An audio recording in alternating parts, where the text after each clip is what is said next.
as we affirm harmony in our relationships and connection to our community. So I invite you to take a deep breath, gently in and gently out, feeling the weight of the chair support you, and feeling your feet firmly rooting you to the ground, to the energy of Mother Earth. And I invite you to go into this meditation and silently affirm the following words. I am harmony with my world.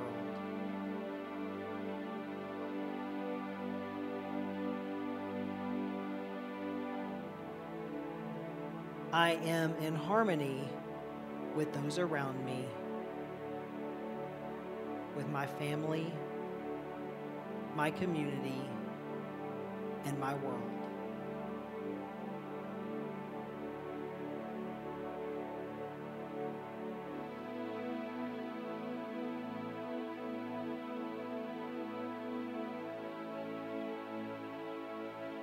I feel my connection to the earth, to the human family, and to spirit.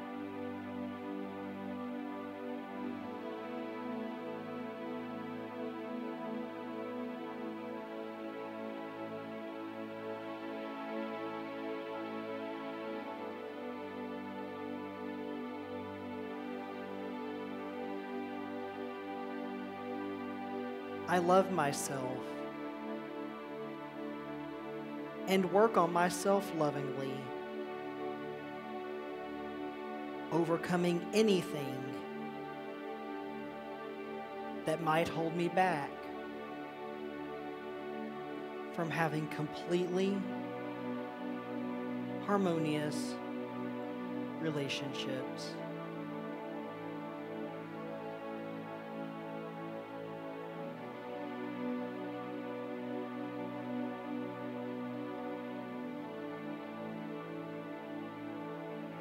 I create balance in all of my relationships.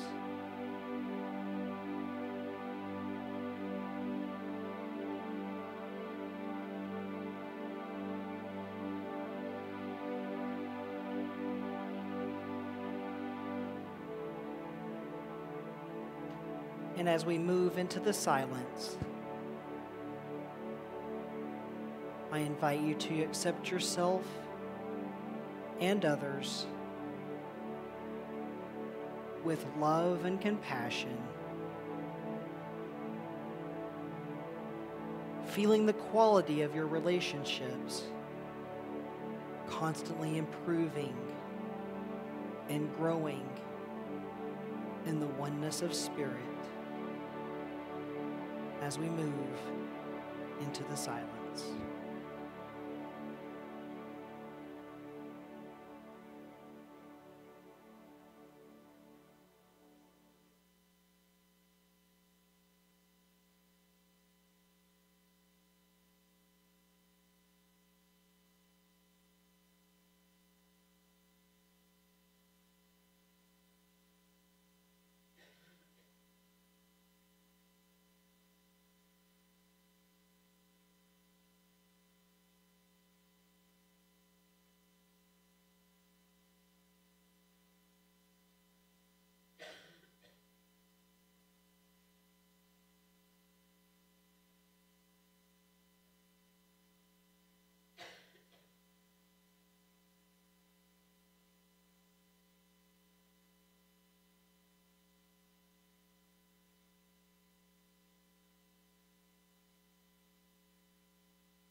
And as we begin to bring our attention and our focus back into this present moment,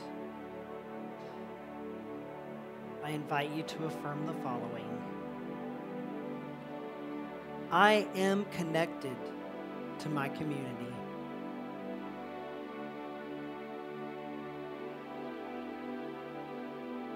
I realize our interdependence, and I honor the many ways in which we contribute to one another's well-being.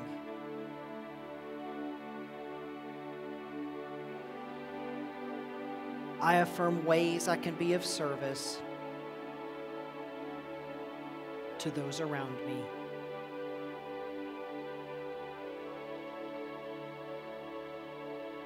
I offer my need. I offer my support for those in need.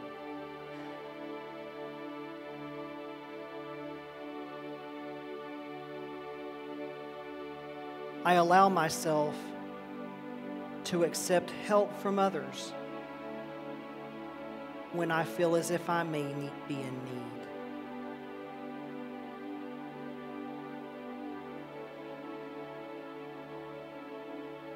For there is no stranger. There is only one.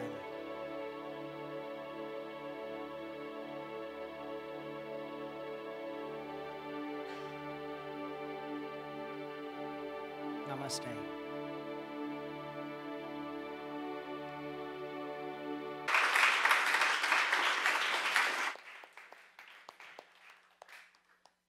Thank you, Joe, and thank you, Pete. Thank you also for our drumming circle this morning. That was fun, so thank you. So today, these past few weeks, we've been talking about democracy, and today I wanted to honor a group of people. Tomorrow's Veterans Day, and we won't be sitting here tomorrow, so I wanted to take the time to honor our veterans this morning. So if you are a veteran, either of one of the United States militaries, another military, could you please stand or raise your hand?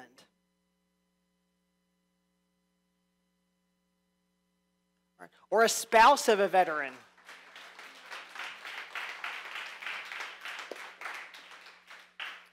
And if you could join me in giving our veterans a unity blessing.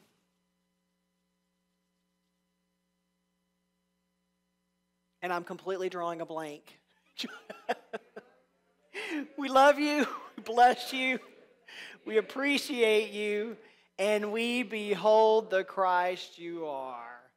Thank you. It's one of those mornings. Oh, God. All right, well, we are almost drawing to a close for our Healing the Heart of Democracy. And next week, just to let everybody know, I will combine the final 2 chapters because the Sunday after that will be our Thanksgiving service.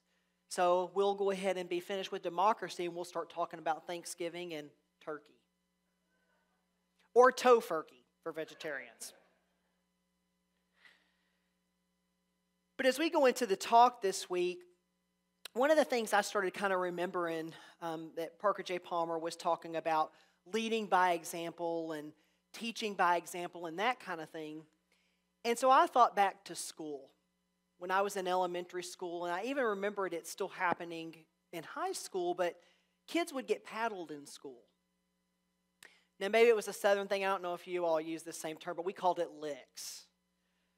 A kid would just come out of the office, red-faced, and be like, man, I just got a couple of licks. Now, this was in high school. But in high school, it was something a kid wore like a badge of honor. Man, I just got out of the office. I just got out of the principal's office, and I got 3 licks. But anyway. But when you think about it, we think back and we think about how we're trying to teach kids to not hit people by hitting them. And it seemed a little counterintuitive at the time. And I mean, schools are where kids spend a good chunk of their time during the day. Probably even more so like many of us spend with our bosses and our managers. Kids spend more time at school with their teachers and principals than they spend at home. And Palmer mentions schools, and he states how schools are the venues in which we are most likely to be formed or deformed as citizens. So what about also in our churches? Do you think we might also play a little bit of a critical role in forming or deforming citizens? And not even just children, but also adults as well. We take it further than schools, both children and adults. The churches can really make or break a lot of people. I'm sure you figured that out by now, because a lot of people in Unity come from so many different religious and spiritual paths. And I remember attending a church as a child myself, and it was this huge Baptist church. There were hundreds of people there, 2 services with hundreds of people, and they always talked about being saved. And how if you weren't saved, you would go to this place called heaven when you transition from this life. So one Sunday, I was probably around 7 years old or so, and I'm sitting there in Sunday school and decide that I'm going to do it. I'm no longer wanting to live at the risk of if something happens to me, I'm going to go downstairs. And I'm not talking about to the basement. I want to go upstairs and I want to be in heaven with the angels and the harps and all that stuff. And I know that I'm ready. I'm ready, as the deacon told us in Sunday school, to write my name in the book of eternal life. I'm ready to go. So I'll go up to the deacon and he looks at me and he gets these tears in his eyes as he tells me how proud of me he is and how happy he is that I've decided to accept Jesus as my personal Lord and Savior. So it's starting out on this really happy note. Then he asks me, he looks at me and says, well, Evan, can you tell me what a sin is? And being a child, I knew it wasn't something good.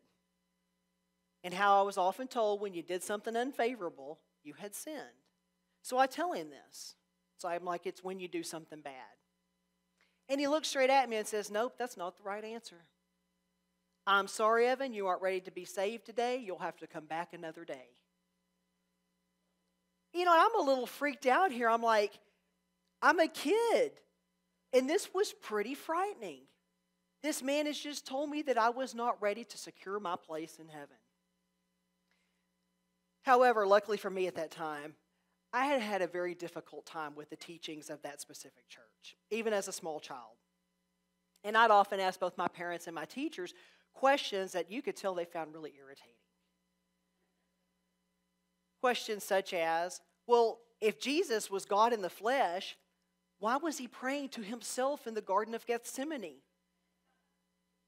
And it was different questions like that. Nobody seemed to have the answer. Well, it's because the Bible says, and that was it.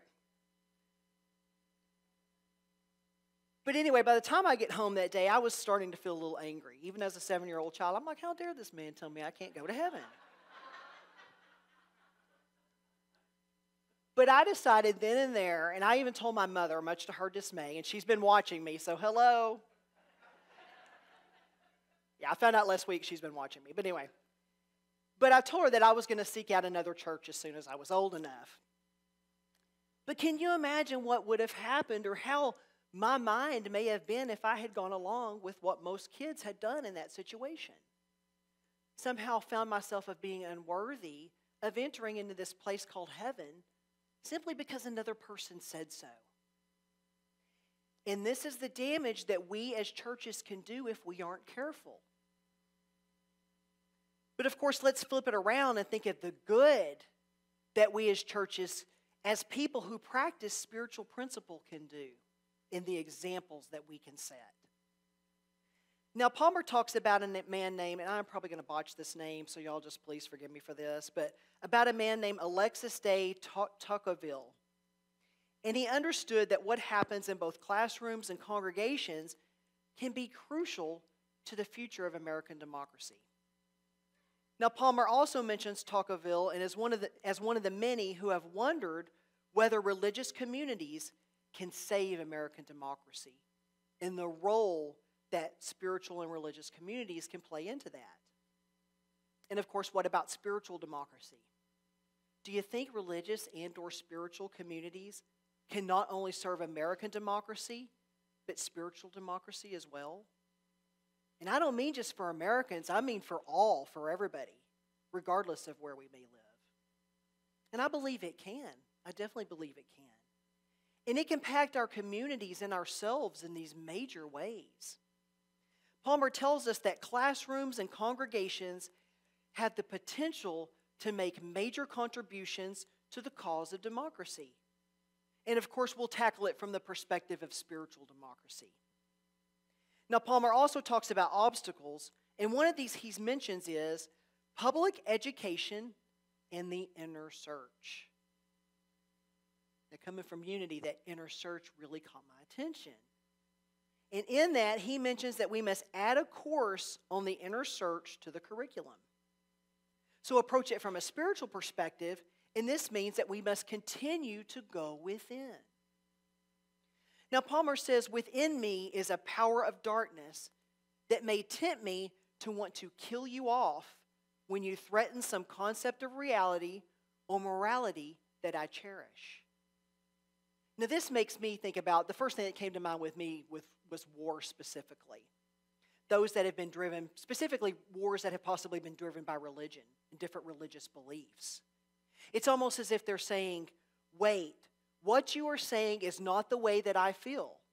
It's not the way I believe, and it's not the way that I see God. And this needs to stop. And as a result, I need to silence you. It threatens what we know and what we believe, our comfort zones. It forces us to perhaps have to see it differently, or to think that maybe what we've always believed or what we feel has kept us safe isn't necessarily the full or the only truth. And how often do we as people do this? We may not start wars or physically harm other people, but we do so by what Palmer refers to as mental dismissal. We do this by putting people into categories of others whose opinions mean nothing to us. Oh, I don't believe the way that you do. You mean nothing to me. Now, I was on a Unity webinar the other day, and a rabbi by the name of Rabbi Ted said something that I had to write down that I felt was applicable to this talk and this subject. He said, the souls we are arguing with are so much more important than the arguments we are making. And at that moment, no truer words had ever been said. Now, Palmer states, I'm proposing that we become better teachers. So think about it. We as fellow spiritual teachers, as fellow spiritual students, we're in an excellent place to do that.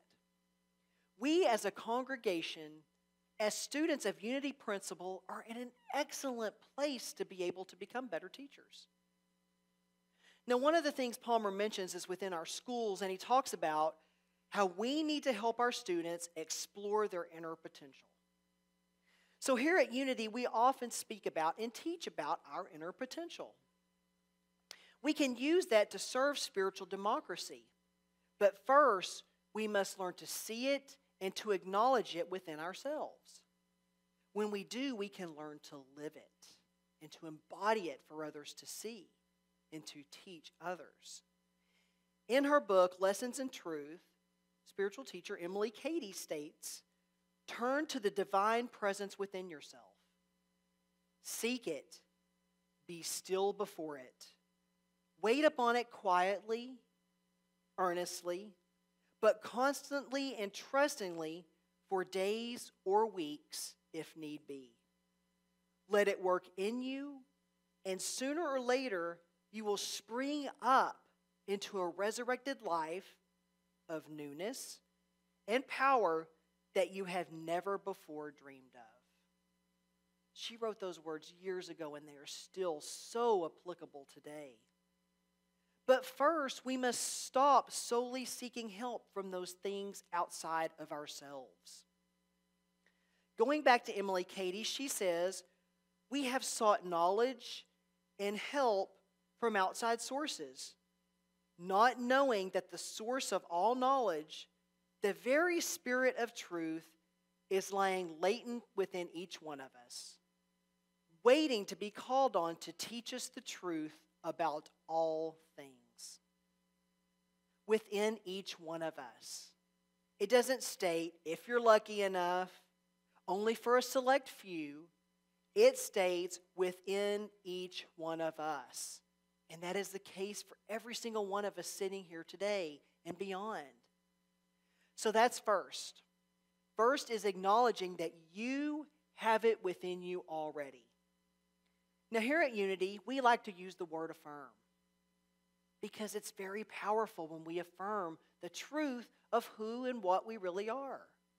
Affirming that you have it, affirming that you are this divine, powerful presence. And we do this with our words and our thoughts and our feelings, right?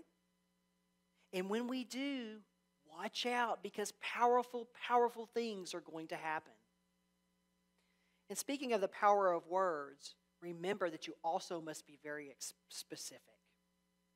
And I say this because I remember back to when I was about 15 years old or so, I became fixated on California for some reason.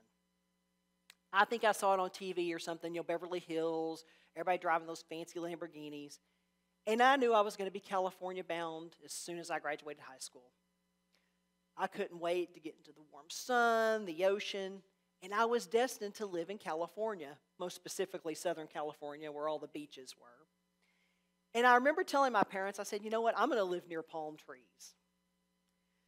Well, several years later, I graduated from high school, and I didn't go to California. I did to visit, but I didn't go to live. But I instead joined the Air Force, only to find myself stationed in the hot and humid Del Rio, Texas. If you've never been there before, it's on the Texas-Mexico border, and it is very, very hot. And there's a huge lake there, which makes it really humid. And guess what? There were palm trees.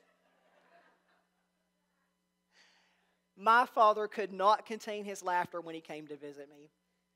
He looked around and he's laughing, and he says, well, looks like you got your palm trees. And he still laughs about it even now. I think he even told Mindy the story this many years later.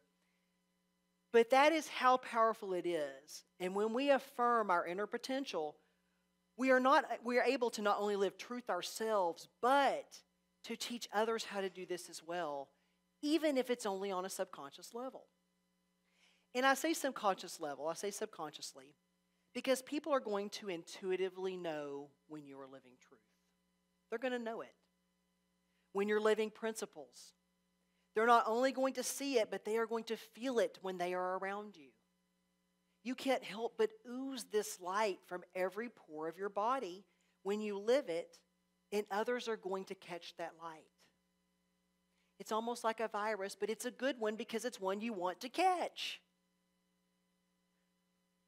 But now, how do we begin to see that divinity in others? Let's take it a step further. Now we've talked about ourselves. What about others? Even those we may not necessarily want to see it in. And this includes our brother-in-law who can't stop talking politics at the Thanksgiving table. Even him. But in his book, Practical Metaphysics, the late, great Reverend Eric Butterworth brings up the word namaskar. And it takes namaste a step further, and it means it is used to show more love and respect toward a person. So in his book, he mentions the time to salute the divinity in other people is the very time when it's the most difficult to do. If someone has irritated you, that's the time to get the namaskar consciousness. Not because they deserve it, but because if you're irritated, it is evidence that you are out of tune and you can't afford to be out of tune. So let's get ourselves back in tune. Because we've all got those people that irritate us, some more than others. So now we're going to recognize that we're out of tune because we're going to feel it. You're going to feel when you're out of tune. Whether it's just something feels kind of off, you're feeling it somewhere in the body, you're going to know it. It's almost like when we start taking vitamins. The doctor tells us, hey, you've got a deficiency in something. We start taking vitamins and the deficiency's taken care of. We're going to get back in tune. And it's the same way with getting back in tune and seeing the divinity in others as well. One way we can do this from the perspective of spiritual democracy is, as Palmer states, breaking bread together. When we do this, it can begin to create this sense of community. Most of us, let's face it, we're not likely going to see the divinity in a group of people if we're all sitting in a room fighting, are we? We're going to see it when we're sitting together in a calm room, just having rational discussion. When we're coming together despite many differences and building this sense of community together. That's when we're going to feel it, and we're going to be able to build that consciousness. And breaking bread together doesn't even necessarily have to be in a literal sense. So let's think about it. As a congregation, we are in an excellent position to break bread with others, aren't we? And one of the ways we can do this is by showing compassion. And this also goes for those times when we may not find it so easy to do, such as at the Thanksgiving table when our brother-in-law is talking about politics. Now, Palmer refers to it as hospitality. So talking about hospitality, he uses America as an example. He specifically talks about America. The American tradition of self-sufficiency is hard to overcome, though a moment's thought reveals it to be an illusion. Even in a land of plenty, there is no way to do it alone. Now, I've had moments in my life where I've been rich with friends, and moments in my life where I have felt that I don't really have any. I remember when I received orders to leave that base in Del Rio. I showed up to the new one and I felt completely alone. It was right before the holidays as well, so I get to my new unit. My work team had already drawn all their Secret Santa names, and being the new guy, they're like, well, we're putting you on the schedule for Christmas. So I had to work Christmas Day as well, and I felt really lonely at that time in my life. But a year later, I was in a different place, and once again, I felt myself rich with friends. Other people can greatly enrich our lives. Other people are so often our greatest teachers. And this comes in so many different forms. Through friends and family, both those we're born into and our chosen family, and going back to hospitality through those to which we can sometimes lend a helping hand. Now, Palmer uses the Bible as an example. He states, the pivotal stories in the sacred texts of the traditions that I know best point to hospitable habits of the heart as a necessity, not an option for people on a spiritual journey. A necessity, not an option. He goes on to state that when we fail to offer hospitality to the stranger, the spiritual journey comes to a sudden halt. And he goes on to mention, and this goes back to our talk last week about the stranger is someone who may come bearing news we need to know. News that will enlarge and enliven our world and alert us to possibilities that we may otherwise miss. Hospitality brings the gift of information that we would otherwise lack and the gift of feeling more at home in a world full of strangers. And he also mentions about how when we open our hearts, we offer hospitality to the stranger. So let's think about a dark cave for a moment. Now, we've all seen those movies where somebody was trapped in a cave or some other dark place. And after a while, it's dark, things start seeming really despondent for the people that are trapped. And they're sitting there in the dark and they start talking about how they're never going to get out. Movies are like, oh, I'm in my grave, this is it. It's dark, I'm never getting out of here. They've resigned to the fact that this is how it is. When suddenly a pebble or something moves and they see this pinprick of light. And they start to have hope by that pinprick of light. And they start to become joyful just by this mere pinprick of light shining through. That tiny bit of light, no matter how small, has given them hope. It's given them hope that they didn't have before, and suddenly they begin to shift their perspective from one of doom to one of survival. And this is what light can begin to do when we open our hearts, allowing it to shine in. It begins to give us hope, and just like the people that might be trapped in the cave, joy. Now, it's also important that lights are often different colors, aren't they? You go look at light bulbs and you see all these different colors of light bulbs that you can now buy. You've got pink, you've got blue, yellow, white. You've even got those that emit the black light. But it all emits a glow, and each light is just as important as the other. We can find our way through darkness through any of those lights. Do you think those trapped in the cave cared about the color of light that they saw? No, they did not, because regardless as to the variety, it was still light. It's still a sign of life, and it's still a sign of hope despite the color. Just because the light may be a different color or a different type of light doesn't mean it's any less sign of hope. And it's the same when we open our hearts and ourselves to what Palmer refers to as otherness. Just because we may perceive it a little bit differently doesn't automatically make it bad or make it something to be avoided. Palmer mentions to let the stranger and the things we find strange be who and what they are, allowing them to open us to the vexing and enlivening mysteries we find within and around us. And we have the power as individuals, and we also have the power as a congregation to teach others. And we can do that by living by example. And we do this by living our spiritual principles, by not only talking about them, but by living them for others to see. We don't have to get out onto the street corner and yell about how we should love our neighbor, waving a Bible or some other spiritual text everywhere. We don't have to have our own YouTube channel or our own podcast or blog talking about love. We do this by living it. Jesus, our master metaphysician, once stated, "Where two or more are gathered, there you will find me." We have immense power here as a group, as a church, to embody and to live spiritual principles. Others will begin to feel it when you do that, and may, even if only subconsciously, jump onto the bandwagon with you. And I'm thinking like the mass or the collective consciousness here. Walk into a room of silent people who are feeling anger, you are going to feel that tension, and you are more than likely also going to start feeling anger. You might not even know why. It's because it's contagious. However, walk into a room that's silent where a group of people are feeling joy, and you're likely to start feeling joy as well. You won't be able to help but to feel it.